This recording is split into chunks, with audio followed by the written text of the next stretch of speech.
আজকে দুপুরবেলা লাঞ্চ নিয়ে বসে পড়েছি। এখন ঘড়িতে ঠিক 1:25 বাজে। কেন এত তাড়াতাড়ি লাঞ্চ করছি তার কারণ হচ্ছে আমরা এখন একটা দুর্ধর্ষ জায়গায় বেড়াতে যাব, যেটা আমার বাড়ির থেকে মাত্র 4 কিলোমিটার দূরে।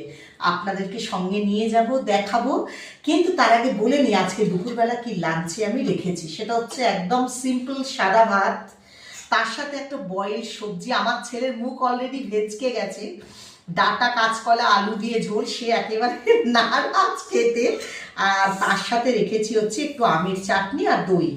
এই হচ্ছে আজকে আমার রেসিপি। কারণ আমাদের দুজনে কারোরই কিন্তু শরীর পেট কোনোটাই সাথ দিচ্ছে না, তবু সে খেতে চায় না। এরকম স্বাভাবিক, এখনকার ছেলেপিলে জোর করে যেটুকু যা খাওয়াতে পারি।